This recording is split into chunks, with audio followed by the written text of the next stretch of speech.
nongeye kubaha ikaze kuri One Vision Rwanda TV ngiye na Semugeshi bayingana kugira ngo dufatanye tuganire ku makuru anyuranye ahari namwe mujye mudutiza imbaraga uramahoro yameze neza Jean Didier ngo ikaze muri iki kiganiro nakoze cyane. Martin Fayulu ni figure politique iremereye muri Republika ya Demokarasi ya Kongo ariko kandi muri iyi minsi bene no kumushidikanyaho ngo imbaraga zawe zirihe ugukomera kwawe kurihe influence yawe irihe mbere y'iminsi ine gusa kugira ngo ultimatum cyangwa se nyirantarengwa yatanzwe na C64 nyuma yuko basubitse imyigaragambyo ku itariki 8 biturutse ku Burundi hanyuma bakongera gusubika n'ubundi indi myigaragambyo numva ku itariki 23 ubu ngubu ari kubarizwa mu gihugu cy'Ubufaransa ngaya mashusho barayabona ari mu gihugu cy'Ubufaransa avuga ati constitution yacu ya Republika ya Demokarasi ya Kongo ntigomba kuzahindurwa habe namba. Ubufaransa bwa buri muri parrainage ya Martin Fayulu na C64 cyangwa bwa buri ku ruhande rwa Tshisekedi wenda bagiye kumubwira bati uramenye sigaho mu bigenze gake urabona miki. Ubufaransa bwahoze ari palais ariko umuntu yitegereje neza asa nkaho habamo ikintu cya shift. Yego ubona ko Kinshasa isigara inshuti na leta zunze ubumwe za Amerika kurusha bino bihugu bindi ariko bidakuyeho ko ubwo bushuti buhari bidakuye ko ubwo bushuti buhari kuko uzareba ingenda kenshi akorera mu Burayi President Felix Tshisekedi ni gake agaruka bitavuzwe ko yamaze guca Paris yabanje guca Paris bano barabyibuka rwose neje ubundi hano mbone mu kwa gatanu kwa kane mu kwa gatanu yagiye Paris abantu barabyibuka hanyuma kwita tuvuga ko Martin Fayulu ubutoni president yahoranye ari wo bufite kuri ubu ngubu nekerezo ko abari mu kwishuka ahubwo ndabibona mu yi angle ndabibona nkaho Martin Fayulu ahubwo yagiye guhabwa amabwiriza ya nyuma yuko agomba kwitwara kubera ko ukurikije C64 imyitwarire yagize muri kino gihe uwo mwimerero wo guhatana nago ariyo image abantu bakibabonamo umwimerero wo kuvuga ko muzahagarara koko kwitegeko shinga paka urwo rugendo mu rugendo ridahinduwe nyuma wabisobanuye yo kujya Gitega bakavayo imyigaragambyo ari tariki 23 ayo matariki ndumva zari 3 basubitse yo mu kwezi mu tariki 8 na 23 aho ngaba ngo amatariki nago turi buze kuyatindaho uwo mwimerere rero wo kuvuga ko ari opposition kuvuga ngo turi coalition ikomeye ko kihagarara inyungu z'umuturage umwimerere barabutaye barabutaye kujya mu Bufaransa niyo zaba ari gahunda zisanzwe kuko abagabo usanga bafite ishoramari rinini kugeza mu bihugu byo mu Burayi ariko nyine ya image ya figure nibihe tugezemo sasa ntago rwose byatuma garukira aho ngaho gomba gushaka uko aganira ni atabura na President Macron ariko nibura inzego zifata ibyemezo cyane cyane byo twita diplomasi mpuzamahanga bagomba kubiganiraho icyo ni kubona ahubwo ahangaha ni nko kuvuga ngo waherekeza ute President Felix Tshisekedi murafatanya muti kubera ko uyu mushinga n'umushinga ibihugu byose byo mu Burayi nakiye gitera hejuru iyo Ubufaransa buza kuba mu buryo navuze ko bweruye bubona ko ubutoni nabo bahoranye Kinshasa bwahungabanye ku rwego rwo hejuru bari kuba bambere mu kwamagana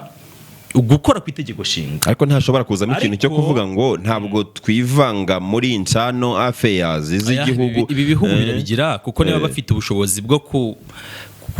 kubindorereza mu matora nta kuntu batakomoza kubijyanye noneho no guhindura itegeko shinga uzabona kenshi amatora abera mu bihugu bya Afrika buriya kenshi twemeza ko yagenze neza iyo bino bihugu bimaze kuvuga ati rwose nka minisitiri w'ububanyi n'amahanga ati twabonye ari amatora yahari yagenze neza niba rero bafite iyo audacity yo kuvuga ku matora nta kuntu batagira iyo kusa nkaho bavuga ku itegeko shinga hanyuma rero n'ubundi leta zunze ubumwe za Amerika abandi bumve ko ari igihugu cy'imvubu kandi bariko nabyita cyangwa se gishya muri Kongo kuva Kongo yabona ubwigenge Amerika yarahahoze ndetse rwose no kugeza ku rupfu rw'uwari minisitiri w'intebe Ndebere wari boss wa CIA muri za 64 na 5 hari Kinshasa hagati ya 66 kangahe n'ubundi Amerika yahoranye izina yanazwi cyane yazwi nuko rikunda kutari ncika Amerika yahoze hariye yarahahoze rwose n'umuhamya bitangira kuva icyo gihe kugeza maginga ya Amerika nigeze haguruka ahubwo igisa nkaho Larry Devlin icyatumye abantu noneho Amerika ivugwa cyane muri iyi minsi n'aya masezerano ya Washington. Nibi byo kuvuga ko hari amandi masezerano y'imyaka 99 babarasinye abahesha ubugenzuzi bwuzuye ku birombe ara muri Kongo. Ariko n'undi Amerika yahoze ari umwacteur ukomeye cyane muri Kongo kuva no mu bihe bya nyuma gato ikiswe ubwigenge twemeranya ko bucagase. Niyo image ndi kubona mu Martin Fayulu hari ya Paris. Ni Martin Fayulu mu mashusho bamubonye ashagawe n'abantu benshi mu Bufaransa ku kibuga cy'indege, nawe ababwira ati itegeko nshinga ryacu ntigomba gukorwaho, ndetse wanakomeje kuvuga ngo bari ba homme d'affaires, ari abantu bafite amafaranga, bafite imishinga n'iki yindi iriya, ariko ari nabyo bimujyanye. Ntabwo ari kuvuga ngo itegeko nshinga ryacu ntirizahinduka, ari ku kibuga cy'indege mu Bufaransa. Kandi C64 ni coalition yagiyeho kubera yuko hari hatangijwe umushinga cyangwa se hatangiwe kuvugwa ibijyanye no guhinduka kw'itegeko nshinga kwa Repubulika ya Demokarasi ya Kongo. Barisunga ingingo ya 64 y'itegeko nshinga ivuga ko abaturage bagomba guhaguruka bakarwana itegeko nshinga ryabo mu gihe babona rigeramiwe. Rero byanze bikunze kwijanisha ryo hejuru cyane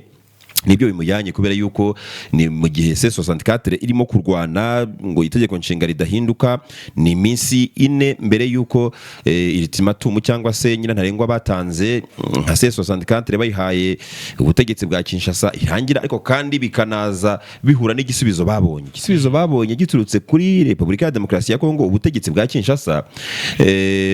biciye mu kanwa ka Patrick Muyaye, umuvugizi wa guverinoma akaba na ministre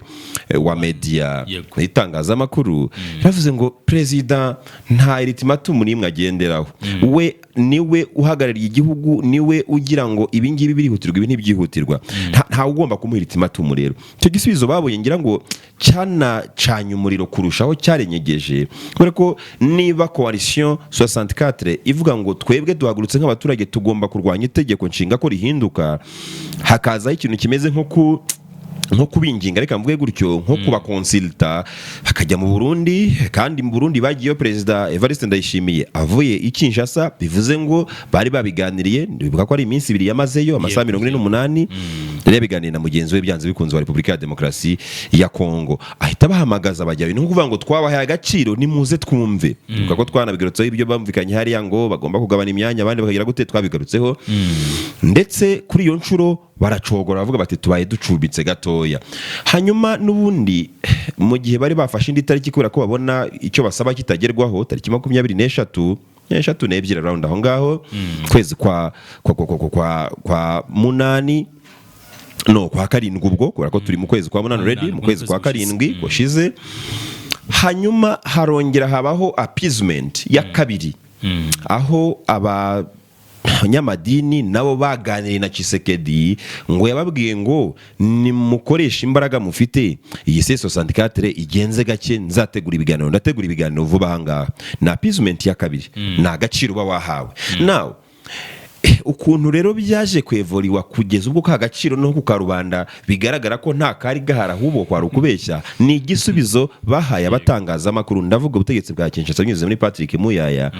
ngo perezida ibyo bya ultimatum muvuga ngo bamuhaye ultimatum ya tariki 15 nta kintu kimaze, kubera yuko ihangane gato, kubera yuko niba harabaye icyo twitwa kita appeasement, ibyo umuntu yatekereza ko ari no kubashuka inshuro ebyiri, bigaragara ko bahawe agaciro. Ariko ku karubanda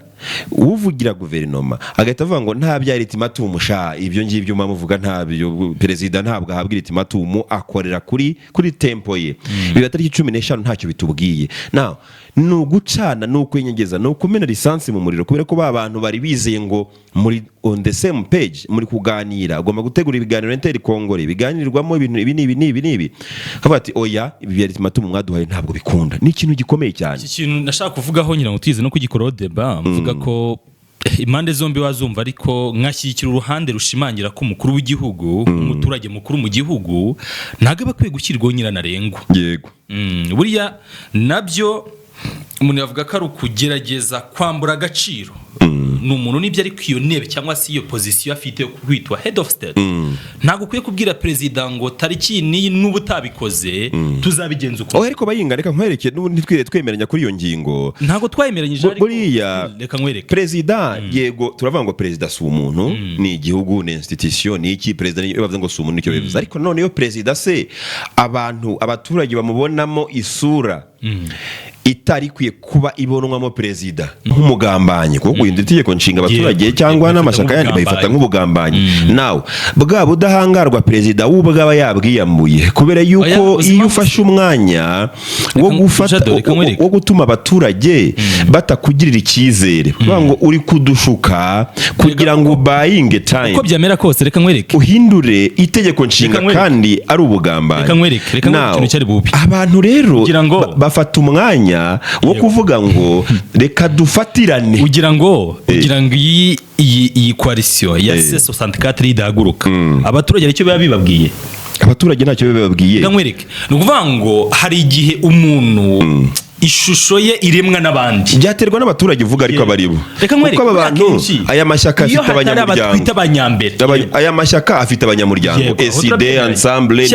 bafite abanyamuryango now aba bantu niyo bashobora kuba aba pioneers kuko abaturage miliyoni 120 zose ntuzazibona zahagurutse mu gihugu ntushobora uzabibona heza nta hantu na hamwe uzigera ubibona n'igihugu gituwe na miliyoni 5 ntiwabona bose bahagurutse reka nkwereke ikintu ntabwo twacyumvikana izi impamvu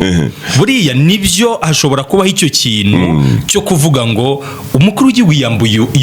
iyo shusho kubera ko ashaka icyo gitinyiro ni ariko nago Kongo ari cyo gihugu cyonyine referendum igena manda ku mwanya w'umukuru w'igihugu so honyine byabikozwe ushobora gusanga aho handi noneho reka nkwereke ikiza harabuza bahaguruka reka nkwereke ikiza byashoboka wenda byose bibaho ariko hano niki kigenderewe ure nubwo tuvuga iyo weakness ihari mu gisirikare nibikuyeho ko ari imishinga migari iteza abaturage imbere Perezida Felix Tshisekedi yakoze rwose myinshi irahari ku bijyanye n'iterambere ry'igihugu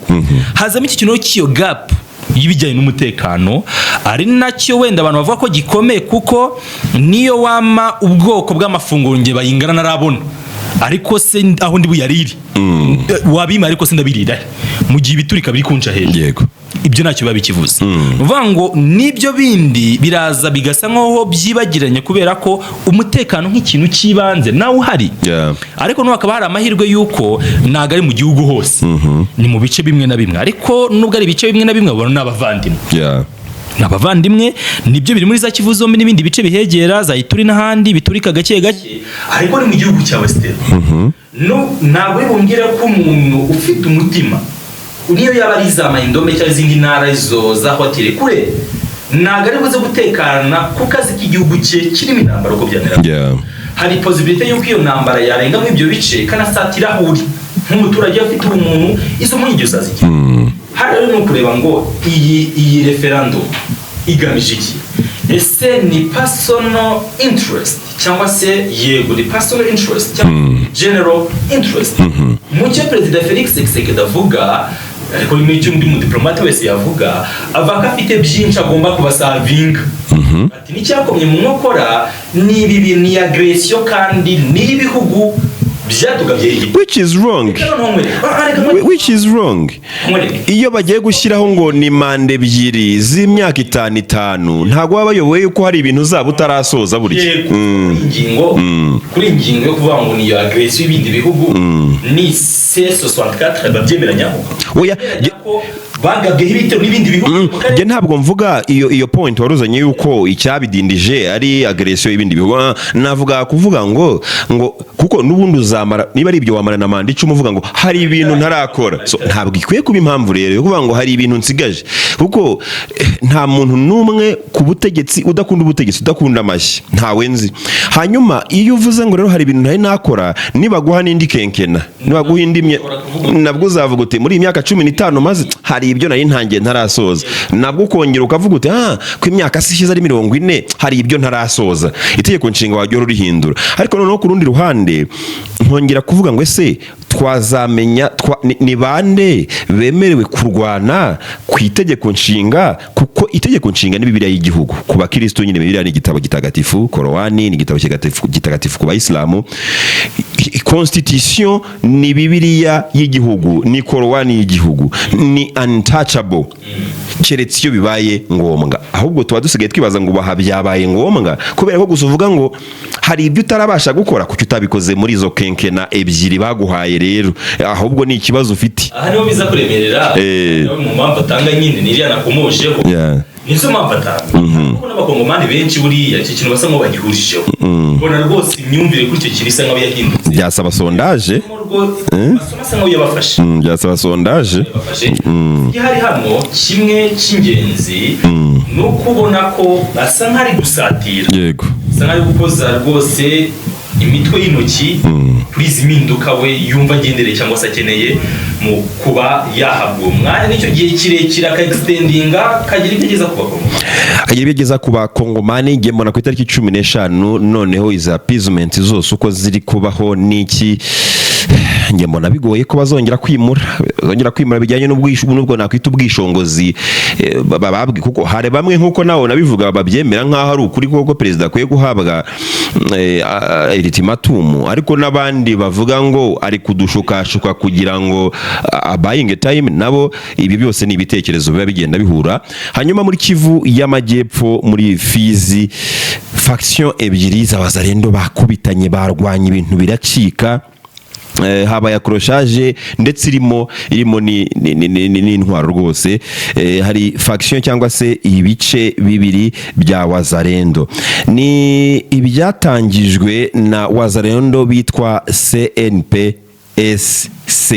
iyobowe na General Autoproclamé William Amuri Yakutumba, arazwi cyane hariya William Yakutumba, ndetse n'abagize groupe Biroze Bishambuke mu gace ka Lukumba. Biroze Bishambuke ni nko kuvuga ngo nibishaka bishwanyagurike, nibishaka bimeneke, yitwa niyo nkubwira. Yakutumba nawe yitiriwe yego Yakutumba William nyine kabwira ngo nibishaka bimeneke. Biroze Bishambuke abantu baba bazi barwanya hariya rwose, ndetse bamwe ngo banakomeretse bikabije cyane. Abantu baba bari kuri fro imwe ngo barwanirira igihugu, barwanya uwo bita umwanzi wabo AFC M23, bashobora kuba babashyigikiye bafatanya ariko bakiterana. Abantu bararwanye barakubitanye kandi ngo bari kuri fro imwe. Ntikwereka ngo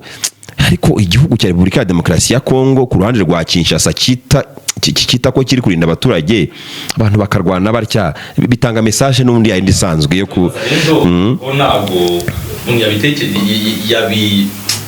yabitindaho cyane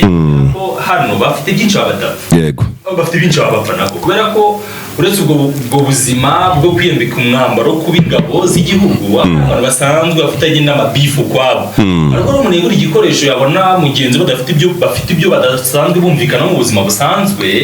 agera hamwe ataka cyangwa se ikindi cyagiye kivuga cyane. Hari ubwo bagera ahantu cyo twita nko gusahura cyangwa se gufatira ibintu, none hakazamo dispute ku bijyanye no kubigabana kugira gutya. Ati rero igisubizo ndaza gukora muri magazine ndakumerera nabi rwose. Rero byose kibisembura n'ikihe n'abantu rwose kucyitwa ibiyayurabwenge, ibiyobyabwenge ni bamwe mu bantu bafata ku rwego rwo hejuru rwose, nubwo batinya kwifata amavideo ubona batumura rumogi iki soma kanyanga cyangwa se ubundi bwoko bw'inzoga. Rero umuntu amaze kumera uko byanze bikunze twagize ntabwo turi bugabane ku rwego wabyumvaho, biragoye cyane. Bira provisoire cyangwa se imibare yibanze igaragaza ko babiri bapfuye bo muri wazarendo ya Biroze Bishambuke, bakaba baguye aho ngaho rwose mu mirwano bagiranye irimo n'imbunda. Ibyo bapfaga n'ubundi ntabwo bijya kuri ibyo ngibyo, ni ibintu ubundi abantu bavuga ko bari kuri fro imwe bahatanye badakwiye gupfa niba bavuga ko bari kurwanirira igihugu. Reka dusoreze aha ngaha, mbashimire mwese mwabanye natwe, mukomeze kubana natwe n'ubundi hano kuri One Vision Rwanda TV.